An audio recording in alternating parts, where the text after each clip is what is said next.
please leave that as the intro? Oh my god. I wish the camera was on this side just to see your genuine, like, your eyes went boom and your mouth went, like, you were like. Hi, I'm Claire, and this is the Midnight Memo. And I'm Kristen. Thank you for joining us. This is where we get to share in all of our late night chats, late night thoughts. We talk about our trauma. Yeah, we talk about our trauma, so come join. Love that. Yeah. Do you like talking about your trauma, or do you like listening about other people's trauma? Come join. Yeah. Come hang out. It's a good time over here. Can you tell? How we were talking about Charlie Puth last week. I watched an interview of him today, and he was talking through the music, I guess, his latest album. And he was like, so I did this part where it sounds like this. And he just starts like doing it, and I'm like, sorry. And then he like true you see other acapella and like beatboxers, but that's like their whole identity, right? Yeah. So you're like, that's impressive. But he like just whipped it out like a party trick in this interview where he's like, and then I do the I'm like, what? So you can Charlie. you have perfect pitch on everything, just random acapella beatboxer and a good singer, like what? Yeah. I just remember when our friend Riley was talking about the acapella group in college that she was running auditions. Oh my god, yes. And I was like, how you kept saying, let me be your beatboxer. Boots and cats and boots and cats. I still untapped energy here. I still like wish you did it. I kept waiting for you to like audition, even if it was as a meme, like especially when it came our senior year. I really thought you were gonna just audition for the shits and gigs. Just like, walk in. Yeah, like just you have nothing to lose other than making Riley piss her pants and laughing. Like you had nothing to lose. I could have done like the Nick Miller thing where just put the sunglasses on and a baseball cap, completely different person. What do you mean? I'm Pepperwood. Yeah, my name's Julius Pepperwood. I'm from Boston. I'm Julius Pepperwood. If Clark Kent can put on a pair of glasses and a tie and suddenly be a different person. That's so true. Right? What should my fake last name be?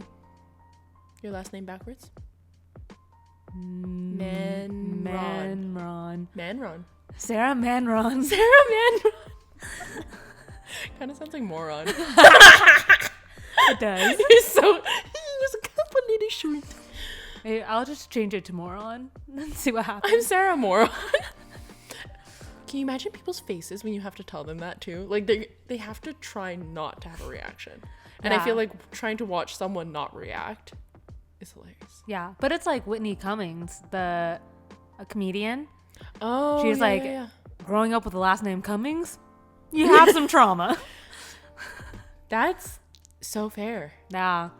And it always makes me wonder, I'm like, well, do people change their name because of like the last name they have? Because I remember I had a English teacher, I think 3rd or 4th grade, and her last name was Wieners. And so all like funny. Obviously all the 3rd and 4th graders, they're just like Wieners and like whatever. But yeah, I wonder if people will change their name because they don't like it. Oh, when I was a little kid, I definitely thought about it. Yeah. Because like, okay, my dad worked for a large hamburger food chain that I cannot say. Well, I could say, but I just don't want to. It's okay. We don't have to say it. Large food chain, burger food chain, and my last name's Burgett. Like, we're only a couple letters short from. So it was always like, Kristen Burger, man. Like, are you gonna flip burgers for your son? Like, it was a whole traumatized. I understand being traumatized by your last name. So I debated it as a child, but like, hey, now it's my Instagram handle and I'm gonna run with it. So fuck it. Lean into it. Exactly. I was like, by the time I hit high school, it was even worse. Like, it had like a little rebirth in high school because I also started working for that fast food chain because I was 16 and needed a job. So even more so, people were like, oh my God. And I was like, fuck, you know what? Fuck you bitches. Let's go for it. Yeah. Full lean into it. Like now what? Yeah. I'm like, what are you going to do? Like, truly, what are you going to do that I have not heard in my entire life? Yeah. So. Fair. Yeah. I think the only weirdness my name gave was the fact that it's a very white name. And so when both your names are very white and they do not. Yeah. So roll call, I never got the ethnic pause that a lot of the names have. Oh my God. Dude, I got the ethnic pause. Really? Do you know how many many people trip up on the G in my last name? Oh yeah, like Burgett, Yeah. Burgett, yeah, yeah. No, mine was just like Claire Norman. Then when I raised my hand like present, there was like, a double take. okay. Did I ever tell you my freshman roommate? So when we're meeting each other with Bubble, we're telling each other impressions of each other. And I'm used to getting, oh, I thought you were a bitch when I first met you. Mm-hmm. But she's like, when I first read your name, I really thought you were going to be a white, blonde-haired, blue-eyed bitch. And I was like, that's a new one. Descriptive. Very descriptive. Yeah, we love that. It does. Kristen does give off that vibe. Yeah, I understand. Your middle name also gives off those vibes. Yeah, my entire name is white. My mom really she was part of that wave of like, I want to give you a white name so you look white passing. And when you give resumes, like then people don't try to discriminate you because you're already a woman. But I'm like, ma. Now we passed the wave. See, I relate to this. Like when you first read Claire Norman, it's like middle-aged accountant working somewhere in a cubicle. Like that's what it gives off. Especially with your middle name too. Yeah. Yeah. But no, it's me. Hi. It's me. Okay, like speaking of white passing names and stuff like that. Good segues. Nice. Yeah. We wanted to talk tonight about growing up in a white household versus growing up in an Asian household. So for for those who don't know or are new to the channel, I am adopted, so I grew up with a white family and a white household. And Kristen did not. I'm very mixed though. So growing up in Hawaii, my household easily took a Japanese route for a lot of things, but also mixed in general because Hawaii, the melting pot of cultures, right? So Asian inspired, little dabbling. Yeah. So yeah. Yeah. And so we, like, over the years that we've known each other, I think we've also realized that there are such nuances to how our households were run. Yeah. And even growing up in San Diego, I had a lot of other friends who grew up in Asian households. Yeah. So it's not like you don't like, it's not like your whole compass has been like growing up in a white household either. Right. I think like you have like the breadth of scope of like, this is my immediate household, but I also understand how other households like interact and like exist. Definitely. Yeah. I remember when I was growing up in my neighborhood, there was another Asian family, a little Chinese boy that I would like play with all the time. And like whenever I went over his house, like immediately the shoes came off. Yep. Like no shoes in the vicinity. Like if I see shoes on your feet, you will be thrown out of this house. And I mean, their carpet was immaculate. Oh, so I was like, okay, yeah. The math is mathing. Yeah, like, I get it. I get it. I'll walk around in my socks. That's fine. Yeah. But then in my household, like shoes were fine. Like totally fine. Okay, are shoes fine or are they like expected? Like say the little Chinese boy comes over to your house now and if he takes off his shoes if I were to approach someone's house and I see that they have their shoes on, I would be met with, which actually happened the first few times I went over to like someone's house on the mainland. Yeah. I was like, what do I do? Like the first time I went over to someone's house on the mainland, because I was like, I need to take off my, like, I'm gonna twitch if I don't take my shoes off entering someone else's house. But everyone else has their shoes on. So it's like, okay, I have to because everyone else is. And like, I also don't want my socks touching like where your outside shoes have been. Like that's disgusting. Oh, interesting. Think about it that way. Because it's like, even if I take off my shoes and then everyone else has their shoes on. Okay, now I'm comfortable because my shoes are off. Everyone else is comfortable because that's what they're used to. But then now my socks are touching where the outside of your shoes have been. And then I'm going to put it inside my shoe. No. I hadn't thought about it. So like if the Chinese boy were to come to your house and he took off his shoes, would you think to take off your shoes or would you still keep on your shoes? And now you have a double standard existing in your house. I think I probably kept my shoes on, but like if it made him comfortable to take his shoes off as like a respect thing, go for it. Yeah, so you would just do both. Yeah, but it was never like a requirement for my house. Right. Dude, when I was a kid and I found out that people wore their shoes on the mainland, I flipped. I was like, what in the white people shit is this? I was like, no, they don't. My parents were like, yeah, white people wear their shoes inside. And I was like, they wear their outside shoes inside. They do. Why? And they were like, I don't know. They don't think it's weird. And I'm like, you walk out there. Yeah. And then you come to your home, and don't you want to feel like clean and safe? But you bring the outdoor there into your, no. Yeah. It's similar to pajamas, I think. Like yeah, people have mixed emotions about pajamas. Yeah, like I think I've always grown up, don't go to sleep in what you wore that day. Yeah. And so I would always come home, change into my pajamas, whatever it would be, before going to bed. Yeah. But there are a lot of people who are just like, oh, like I'll just keep on my undershirt and go to bed. And I'm like, isn't that kind of like if you're kind of sweating throughout the day or like it's dirty, like yeah, just change your shirt. Yeah. I've also seen people go as far as don't even sit with, like, if you're wearing outside clothes, whatever you're wearing that day, and like say I were to go over to your house and we're hanging out in your room, whatever. The shoes are off. And I go to sit shoes off. The shoes are off. And then I go sit on your bed, but I'm wearing my outside clothes. Like, some people will like flip out on that. Interesting. Okay. Or I've also seen like, okay, the line of like, okay, if you have your outside clothes, you have to stay outside of the bed. Like, don't go under the covers, sort of a deal. Interesting. Which that one I definitely understand. I get that, because it's like you could have, they're dirty. Yeah. Whatever. Don't want to bring it inside the bed for sure. Yeah. But I have seen people like, if you're wearing your outside clothes and you get on, like, your bed is made, usually if you're going to sleep and you're going to bed, you're not going to be on the outside of your sheets usually. So like, at least if you're wearing your outside clothes and you're on the outside of the bed, it's okay. But I have also seen people of like, and you do not come on my bed, even the outside of my bed. Do not come on my bed. Stop. Did you guys hear that? No. Don't. Spicy. Okay, never mind. Move on. Okay. It's okay. Finish your point. I was being immature. I'm sorry. I was being a child.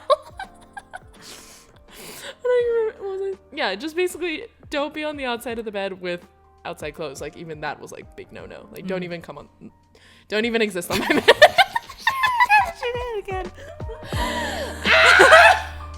Hello. If you're hearing this, that means we have found a break in our trains of thought. I know, kind of crazy, like our podcast isn't chaotic or something like that.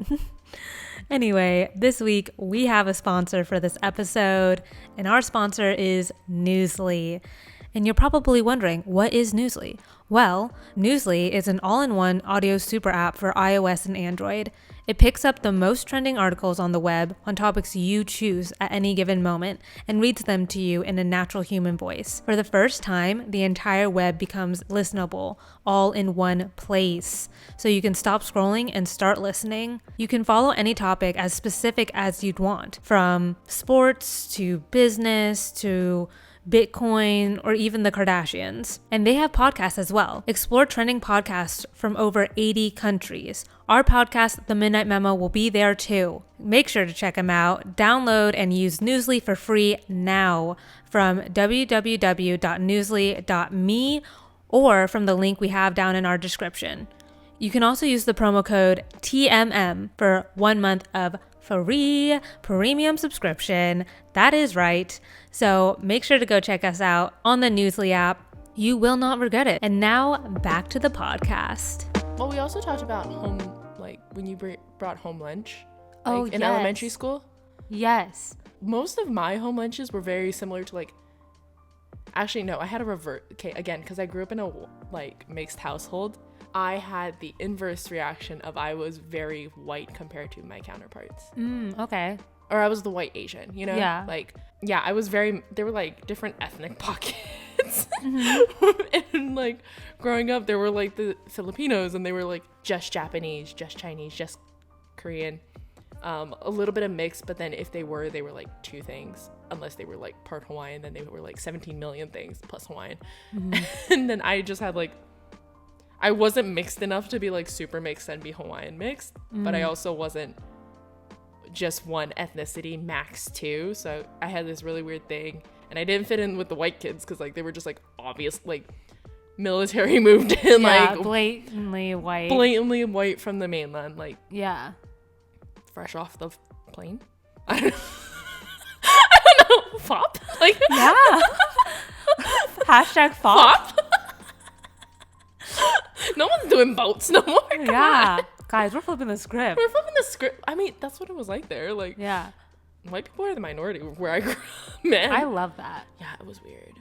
So then coming here, I was like, Going from Hawaii to Washington. yeah. Girth. Yeah. Did I tell you that like everyone in my family like warned me that like they're gonna think you're Mexican, and I was like, no, they're not. Listen, yeah, my mom said the same thing, and like, I mean, San Diego's pretty mixed.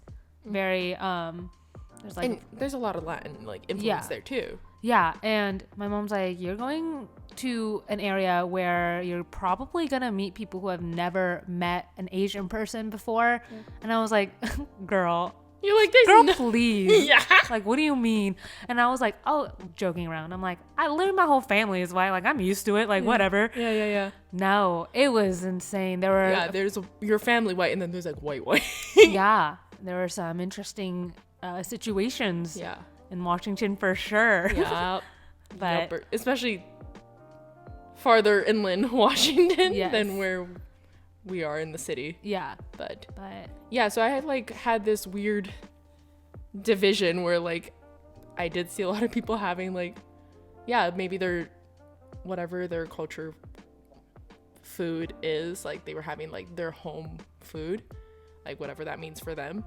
Then you would also have the white people have their sandwiches, whatever. it's always a sandwich And then with the Wonder Bread. or the people who are like local kind of mixed plate like me would always want spam with the bees. Like that was like, Girl, the- I love those. dude, yeah, spam with the bee was always okay. Again, with me being a fucking weird picky eater, I hated spam growing up. Yeah, blasphemy. I know. Guys, vote her off the island. Dude, like, baby, you're so stupid. I hate that. I need to find a sound effect. But yeah, like as a kid, I had almost like an inverse like moment of like, if I'm gonna be so mixed, maybe the white people will accept me. Bro, it was like inverse of like how like Asian people want to be accepted by the whites, like, but like I don't know, it was a whole thing. I wanted to go to the mainland. I don't know what was going on. Different type of identity crises. So yeah, I would have, what did I even have? My mom would still make me like local lunches, but they would be like more like mixed plate, low key, almost like a whitewash dish, but not really. It was usually like, I always had, or not always, but like the most common one, because I was a picky eater, my mom would make me like little bento boxes. So I'd have like a little musubi. So cute. Yeah, like little musubis, but they had to be just the rice musubi, and they had to be in triangles because I don't know why. I really liked it that way. They are pretty cute in triangle form. And I didn't really like nori, so she would just put like the tiny, like if anything, a little like nori strip, but like usually it was like literally just a rice ball. What's keeping the rice ball together? My mom's good. Salt. Hint, salt. A lot of fucking salt. Yeah, the white people don't know what that is. Yeah. Guys, She would make it's a spice. not even a seasoning, it's a spice. Some people, salt is spicy to some I people. was gonna say, you try some chicken. Is there salt in this? Too spicy. Yeah, so if you make like good jasmine rice and you make it sticky and you put salt in your hand and then you like compress it, you can make a rice ball that holds itself together, and it tastes dank because there's salt in it. So like, Tia, so like rice is keeping it together better than me. Moment of silence for that. Moment of silence for our mental health. I'm gonna give you a second. But yeah. So Kristen had that, and then like little hot dogs. Please. If anything, my mom Oh, made yeah. me like a little. You like the little Vienna sausages. I liked Vienna sausage as a kid, so yeah, like Vienna sausage, or like literally like a regular hot dog that you would get from the store. Oh, another weird thing from Hawaii is like, I don't know what they're really called, but like red hot dogs. I found out that was just a Hawaii thing. How are they different from regular hot dogs? They taste a little bit different. I don't know how to describe it. Apparently it's like a brand. I just found this out like recently from my cousin. Oh wait, so it's not like an actual. It's red a regular hot hot dog, and it's like bright red, like that color, and it's like a thing. So sometimes you can, whenever you get a hot dog or like something, you can get a regular hot dog or you can get a red hot dog for like everything is like that. What? Yeah. So I never liked the red hot dogs. I'd get like mad if my mom gave me a red hot dog. That's so strange. I didn't know that. But was apparently a thing. that was like specifically a Hawaii thing. Yeah. Whoa. They're like red. Yeah, I'll insert a picture on the screen so everyone can view it. But yeah, so I'd have like little mini versions of bento boxes, and everyone, whenever you go on like a field trip, everyone would have Hawaiian Sun. Oh, like those little canned. Those are good. Yeah. I like those. And apparently, I don't know if it's a thing that people do here in the mainland, but like when you would do it, so what you do is you'd wet a paper towel. Let me give you all the hacks if you want to have like good home lunch, right? So you get you half freeze the can the night before, because you usually okay, because you're gonna take this. Usually you take it like on a field trip, right? So you're gonna be out the whole day. You're not gonna have a cooler, so you got to think smarter. So you how many hours is a half freeze? So again, I don't drink soda, so I didn't do this. My mom would do it for not even my brother. My brother didn't drink soda either, but I know people who do this. So they would freeze. I would do it for the water bottle. My mom would do it for the water bottle. So the water bottle you freeze. Yes. I don't know if people would freeze the can. I'm gonna assume they did, but maybe not. But at least for the water bottle, like you freeze it halfway, and then the next morning you get a paper towel, wet it a little bit, wring it out, wrap it around the bottle or the can, and then you get foil and you wrap it around the wet paper towel, and it keeps it like fresh out of the fridge, cold the entire day. And then you always put that tinfoil wrapped soda in a Ziploc bag so it doesn't get your musubi and your crunchies whatever wet. Interesting. We're thinking big out here. Hawaiian lunch hack. Hawaiian lunch hack, let me tell you. Interesting. Yeah, I don't feel like I don't want to share mine. Mine was like a bag of carrots and like a squished sandwich, because we would just throw it in the same bag as all my books, and I was like, well, now it's all squished. Wait, you didn't even put your lunch in like a different bag? No, did people do that for you? Like, did you guys have like literal lunch boxes? No. So Tea. there was, I know a lot of my friends would so all my white friends, we're going to separate the groups here. There's two groups. Yeah. So me growing up in a white household, I think it was half the time I would make snacks and never like an actual like meal lunch. I would just have like a couple of, I don't know, bag of chips, some carrots, like just snacks to get me through the day. So accumulate to be a meal. Yeah. Okay. And like maybe I'll bring $1 to get like a bag of chips during one of our breaks. Okay. Oh yeah, like, you could buy food at your schools, yeah, right? Weird. Yeah, it's not really a thing. So yeah, the high school that I went to, or even the middle school, and I don't know, elementary school was different. But in middle school and high school, we had outdoor campuses. We didn't have indoor campuses because we were down in Southern California. Not much need. Yeah, weather mild. Yeah. Like if it was, people freaked out if it sprinkled outside. I was gonna say, if anything, you'd have to worry about not even rain. Yeah, like but a sprinkle. Yeah, and so we would have these carts parked around our campus or quad areas that would either be snack carts where you could get like a Gatorade and a bag of chips, or you would go to the actual lunch lines where you would get like sandwiches, pizza, whatever. Yeah. But I never really. Still sounds like dope lunch, like sandwiches or pizzas for lunch. Like that's kind of sick. In theory, it sounds nice, but a lot of the times the pizzas would just taste or look like cardboard, and so like a lot of these kids would paid like however $4 for this slice of pizza, and I was like, I don't want that. Yeah. And then once you got to junior and senior year, you could go off campus for lunch, so a lot of people did that instead. But yeah, I was kind of like you, where I was like, I'm picky, and so whenever my mom made sandwiches, the white person lunch of choice, I mean, like, I get it, it's like easy. You always need bread, and you can mix and match, you can change it up every once in a while. So like, I get it. I get the ease, and it's right there. I understand. I get it too, except I hate sandwiches. So do you hate them now because you like? I've never been a fan of sandwiches. Okay. Even when I was younger, and I honestly felt bad when my mom would make them for me, because I'm like, I'm really not gonna eat it. Yeah.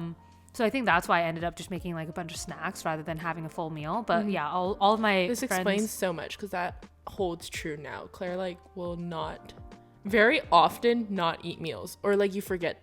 you either forget or like you'll choose not to because you're like, I'm hungry literally now, so you just keep snacking, and then it's like, oh, it's time for a meal, and then you're like, I'm not hungry because I've literally eaten the equivalent of a meal in snacks over the last like 4 hours. Yes. Leading up to this meal that I knew about.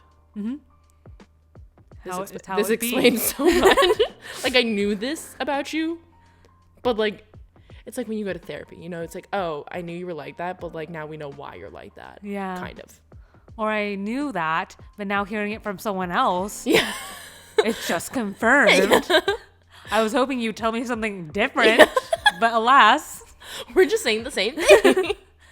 Yeah. Yeah, so that was like all my white friends had their sandwiches. Right. Or they would get pizza from the line.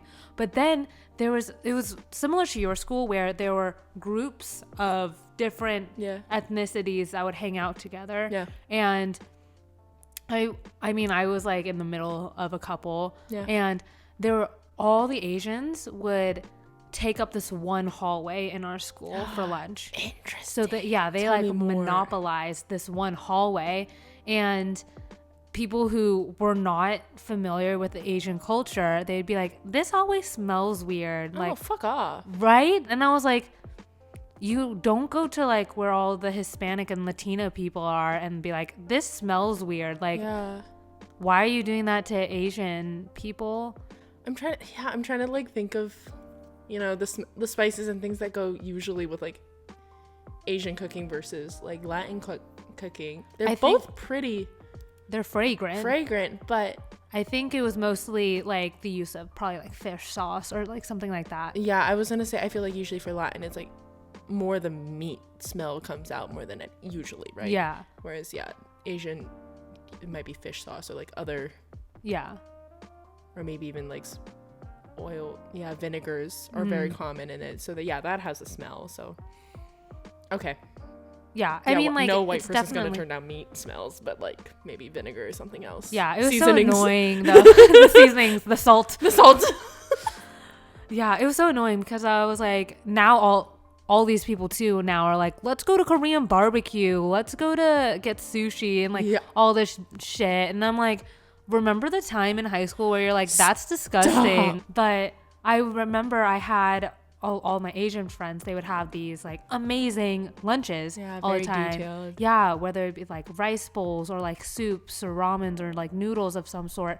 And I was like, that just looks so good. Dude, that sounds a freaking dang. Right? But then I would have those Asian friends be like, I'm so embarrassed to have this lunch because of the people who are like, it smells making weird. Comments at them. Or like, it just being like so out of the ordinary for like the mainstream white people to be seeing. And I'm like, no, like, don't be embarrassed. But like, it's easy for me to say I didn't have to have that every day. But I was always jealous of the friends who grew up in Asian households who would have parents who would like cook these intricate meals every single night. And I'm like, that's so cool to have that and grow up with that. It's like, very sweet. I hope that you look back on it now and be like, that's so cool that I grew up with that. Yeah, I think most people do. At least like people that I know who like have had to deal with that, they retroactively are like, should not have been ashamed, and they're very proud of it now. But it's hard when you're a fucking kid, right? You want to you're a teenager, you want to fit in. I get it. I totally get it, and I was like that too growing up. But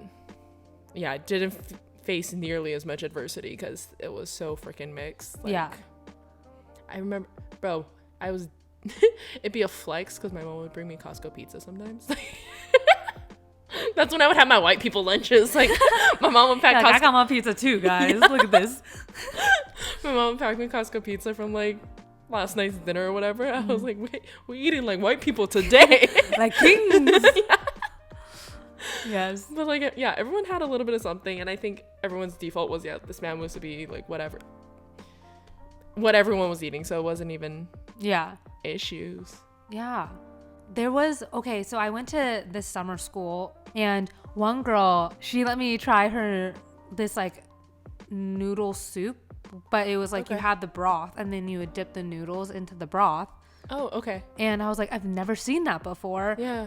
And she was like, oh, do you want to try it? And I was like, sure. Like, that would be awesome. And I was like, oh my God, this is so good. Yeah. Like, I was raving about it.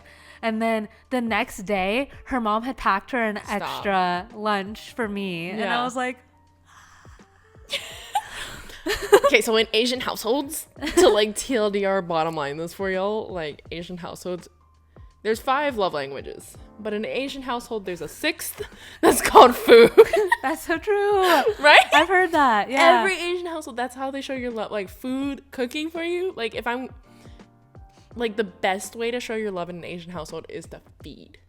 Like if I can feed you, yeah. I love that. And I think I hold that from my mom. I'm like, as soon as people come over, I'm like, what do you want to eat? What do you want to drink? Like, yeah. I'm not hungry. We'll only make you one serving. Yeah, exactly. Like even if you weren't planning, you can go over to someone's house like in between meals to try to like avoid trying to guilt them into this obligation that you're not putting on them, but it's just like culturally it's an obligation to like feed you. But they will still be like, oh shit, it's midday, I need to cook you a meal. Stay right where you are. Yeah, and you better Did you wear loose pants? Yeah, and you better I don't care if you're not hungry, like make a small serving. Like you have to fucking eat. It's just rude if you don't. Yeah. Okay. Yeah, I feel like it wasn't as big of a implemented thing. Yeah. For me, but it was still like offer them something to drink, offer them like I think that's like standard like yeah, hosting things, you know? Yeah, but I don't think it was to the extent or of like, okay, sit down, you're eating right now. Yeah. I didn't get that too. I didn't even like process that was a thing growing up too. I think just everyone had food. Like which I mean that's I love that. Yeah. That's great. But it was just like always a thing that you had food and you just offered it. Even if you didn't make it, if you had something around. Maybe that's why my mom always had so much baked stuff around. I love that. Interesting. We're now putting 2 and 2 together. Yeah. I still need to visit you guys in Nevada one time. Yeah, you should. I'll eventually make it over there. Yeah, make it over. We still have the pantry. Oh, I didn't. No, you came to visit me when I still lived in Hawaii. So you remember like my pantry? Uh-huh. Dude, that was like, of my friends when we were growing up, that was like the hot spot because we just had like this pantry full of like snacky foods, a little bit of junk food, but just like easy grab and go snacks. And it was like a whole standing closet that was a pantry before like pantries are really like, I feel like now it's like the whole walk-in pantry thing now. When we would go over to our friend's house, like we'd be like, okay, whose house are we going to? And they're like, Kristen, can we go to your house? Because they'd want to go raid my pantry. Yeah. And it was just like it was the pantry. Like that was literally what it was called. And got comfortable enough with my friends where they would just come like straight to the kitchen, straight into the pantry. Like that was, we'd be lying for that. Yeah. I love that. Goals. Oh, what about, I don't know how it differs between Asian and white households, but the emphasis on getting good grades. Bro. I'm sure you all have heard that in an Asian household, the B is the first F. And that's so true. In the words of Abby Lee Miller, second is the first loser on the stage. Yeah, fuck yeah. So as I got farther and farther in school, when I started taking academics very seriously, I suddenly found myself stereotypically surrounded by only Asian friends. And that is partly because most of I would say like 90% of my school was some type of Asian, and other part of that is just some stereotypes are real. So yeah, like I heard about tiger parents a lot from my other Asian friends growing up. Dude, I never heard that term until you told me about it. Really? Yeah. Like, interesting. Never.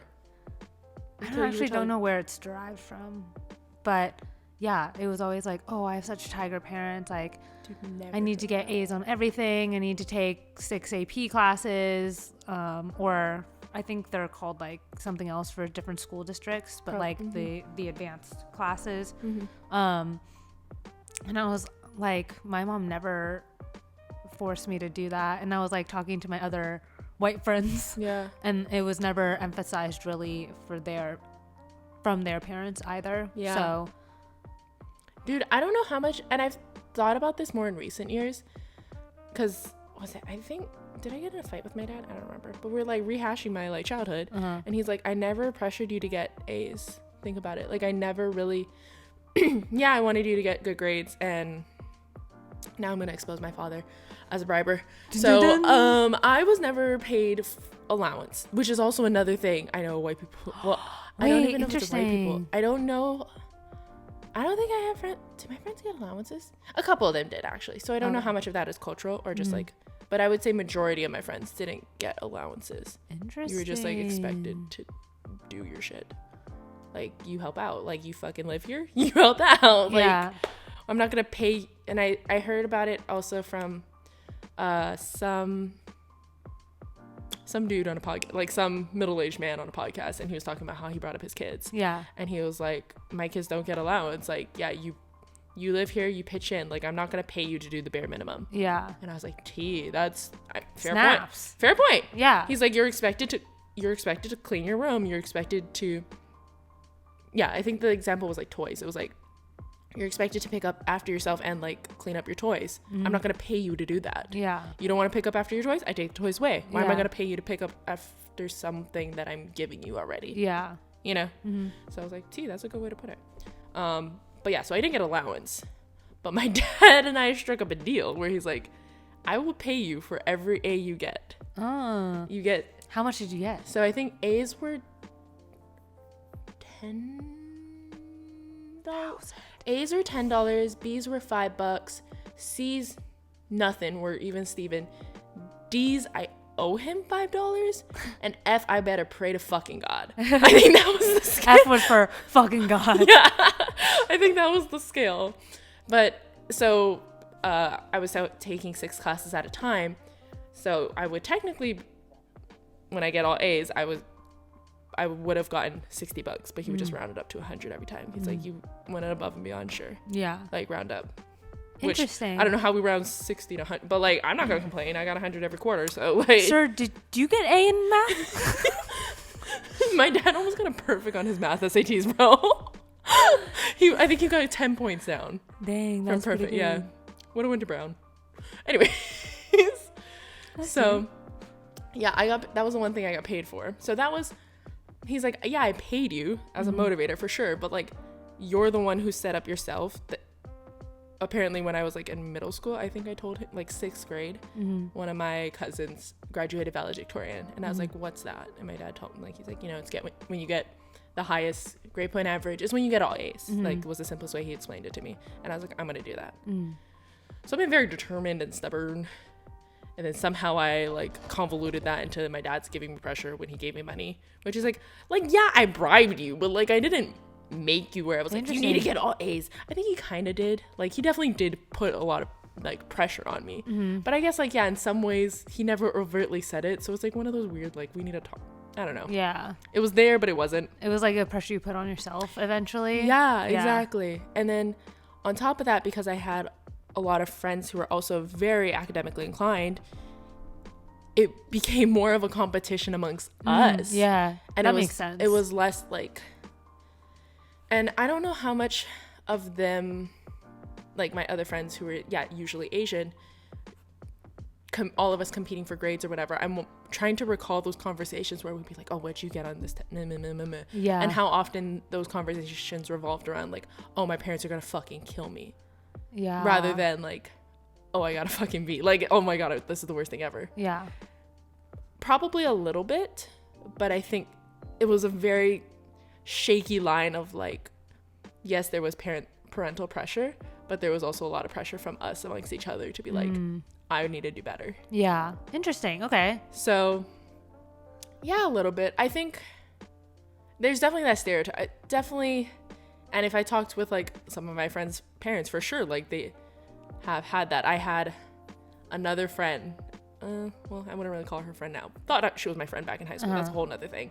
Where yeah, her parents were like vicious on her to get all A's, and she was a smart girl, but she was like, they had ridiculous standards of her, truthfully. Yeah. And she was doing her best, but also school wasn't that important, whatever.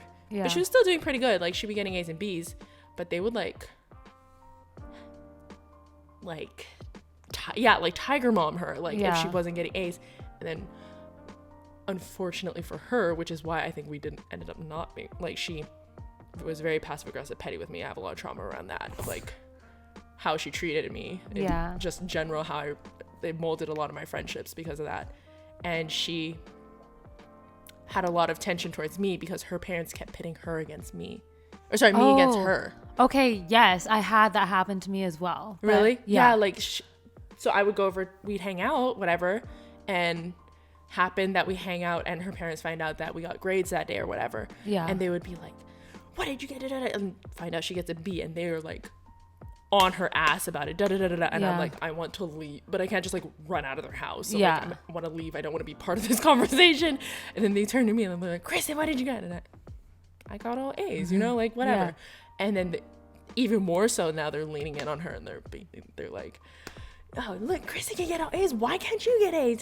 And it's like, we're different. Now we know, like, we're different people. We know that, right? But like, back then you're just like, I don't know. Yeah, exactly. Yeah. So that was aggressive. That's the first thing I think of when you say tiger mom. Yeah. My parents weren't like that nearly. Yeah, I think I had a lot of friends who are Asian friends who come from Asian households. And their parents were always very hard on them. Yeah. They needed to get all A's. Again, they needed to take all 6 AP classes. Yeah. They needed to be the best of the best and everything. They needed to also, you know, be involved with like some sort of musical instrument. Yeah. Okay, my mom had a stereotype for that. Fuck, dude. Was it the piano or the violin? It was violin. You were correct. 1 point. +1 for Claire. You are correct. It was the violin. But my rebellious ass. So my mom was like, you're going to join the orchestra. And I was like, the fuck I am. So she's like, fine, you'll join the band. And I was like, the fuck I am. She still put me in band. And then she's like, okay, if you're going to be in band, learn the flute. And I was like, the fuck I am. You're like, watch this action. Cowbell. No, literally, that's what I did. I joined percussion. I was like, you think I'm going to fucking blow an instrument? Fuck that. Here's a drum. Minimal effort, my friend. Yes. So that was my... That's so funny. I was like... She'd be like, you're going to do this. And I'm like, no. We compromise. You're going to do this. No. So yeah, that was my mom's Asian flare-up. This is how her Asian manifested. No, literally. My mom was like very... She tried to play the middle ground, but she would have these moments that were very stereotypical, like Filipino mom. Like... Mm-hmm. You are gonna play the violin. Did she want you to be a nurse? Yeah, she wanted me to be a fucking doctor. And guys, I know some stereotypes. Claire knows the stereotypes, yeah. And she wanted me to be a doctor so fucking bad. And when you get all A's, she was like, you're so smart, you can be a doctor. I was like, no, I can't. I fucking hate the sight of blood. I almost passed out getting my blood drawn last week. No, I fucking can't. I hate the sight of needles. I don't like being around sick people. I like get anxious as hell every time she would take me to the doctors, and you want that to be my fucking livelihood? Yeah. And she's like, it's okay, you can be a doctor. And I'm like, what?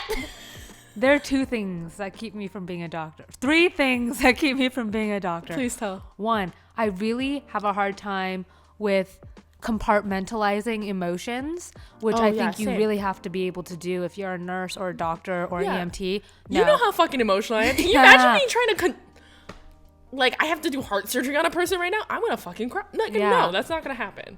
Yeah. But 2, the amount of extra schooling that has to go into it. Yeah. No. Fuck that. I'm done. Again, in last week's episode, I lost all motivation halfway through college. So, 3, I don't think I would emote well in stressful situations. Like, you know, that can be a good and a bad thing though from a doctor. Yeah, I just think that like eventually when bad things are gonna happen, I'm gonna be like, I don't know how to handle it. Yeah. Okay. And I can't talk to the families. Yeah. So I don't know. Those are there are more things probably that would keep me from being a doctor. That's one of those weird like soft skills that like it's definitely really strong and apparent in their profession, but like I guess that would be considered a soft skill for them, like in their soft skill category. Yeah. But yeah. Oh yeah, imagine like having to stand like 10 plus hours for a surgery. Yeah. Nah, bruh. Yeah. No. I like sitting. Dude, I have a standing desk and I still choose not to use it. Literally. Yeah. My partner actually uses his, like he will alternate like every hour, and I'm like, oh, he's standing. Okay, I'm gonna stand. I'll stand for like 2 minutes, and then I'm like, that's enough of that. I sit again. Yeah, same. Can't do it. I just can't. Yeah, but okay. In high school, my mom never put pressure on me to get like good grades in high school.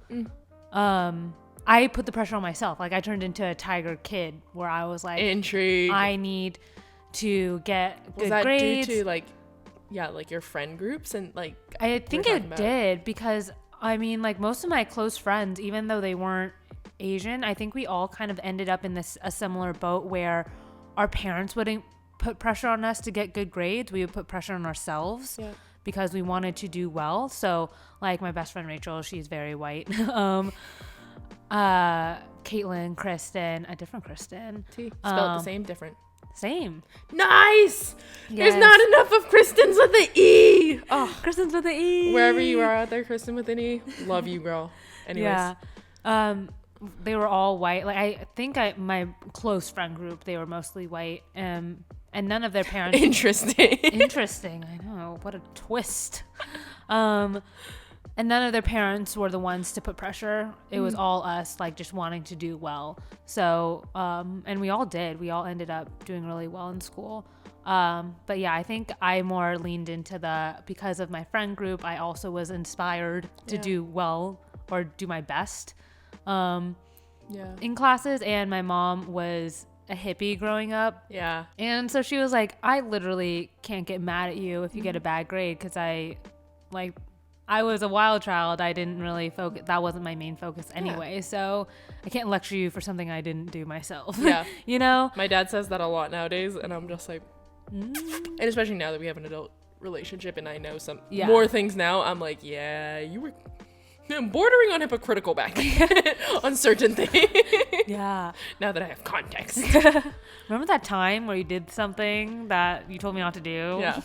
It was weird because I feel like, actually, now that we talked through that, and I feel like my Asian friends who were already doing well were like tiger kidding themselves. Like, yeah, there's pressure from your parents, and there's still probably a little bit of tiger parent influence, but it was more driven of tiger kidness, whereas my friends who were not doing as well would have real tiger parent fear of. Yeah, they would write to me and they're like, my mom's gonna kill me because of this grade, and I'm like, I don't know how to react. Yeah, you know, I'm like, but also like I'm gonna go do my shit.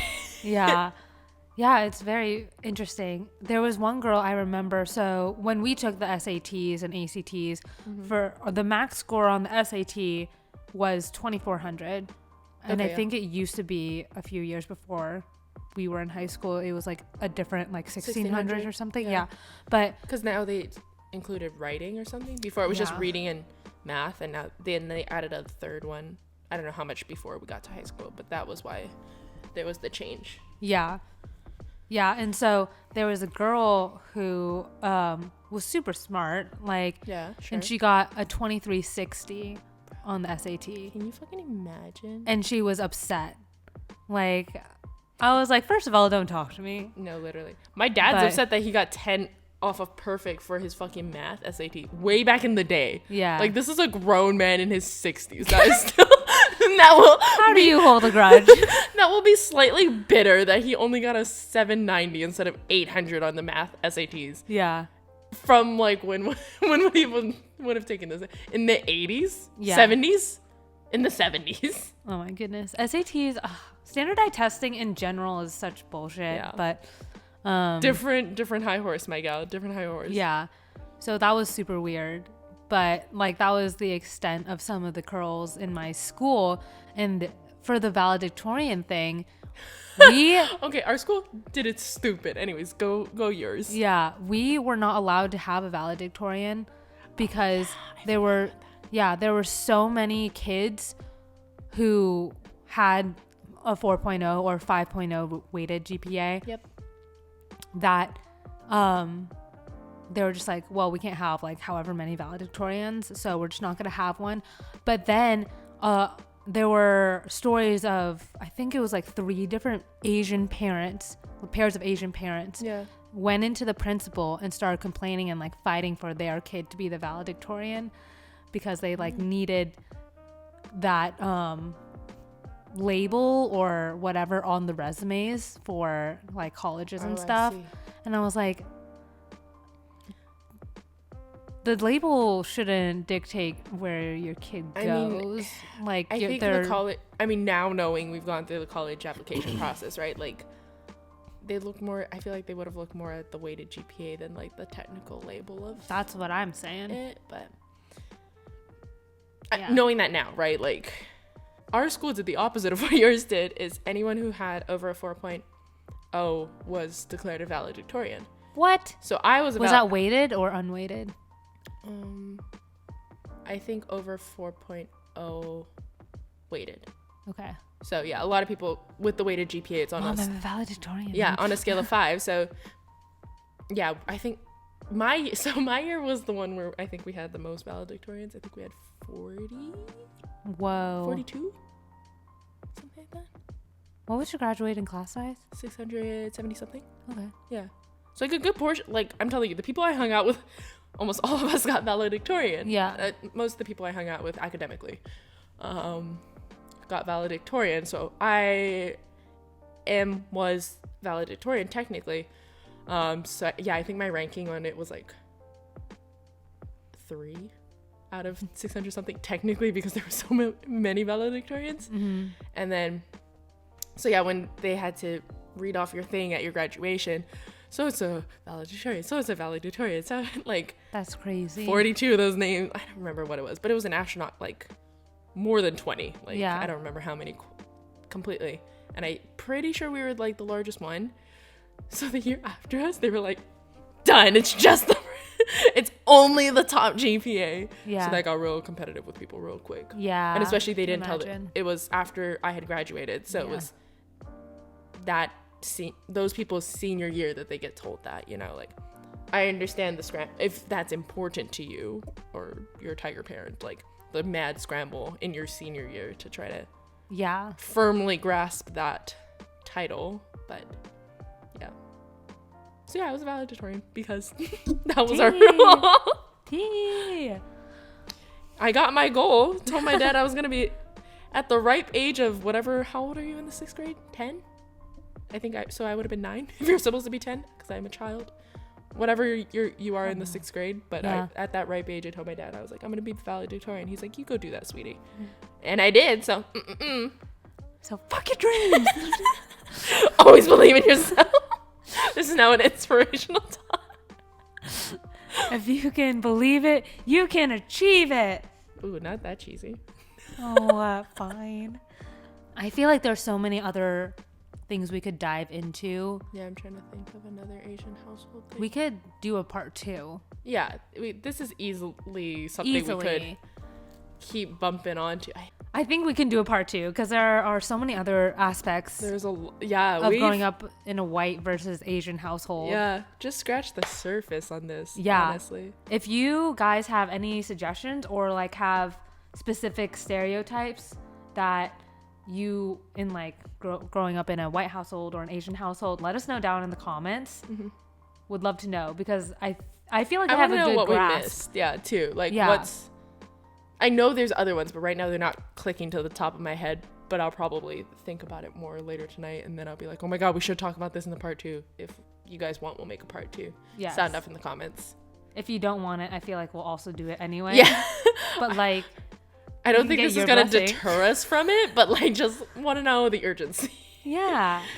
But yeah, thank you so much for watching this week's video. I hope you enjoyed it. Hope you got a laugh. I did. I got a few. Yeah. 1 or 2.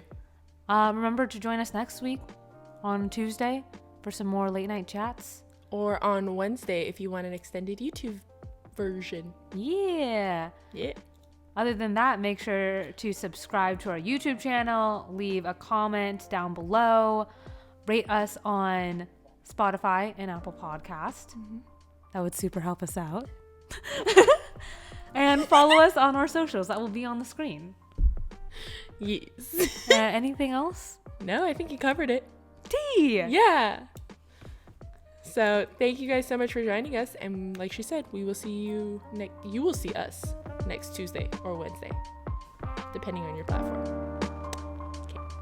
Bye. Bye.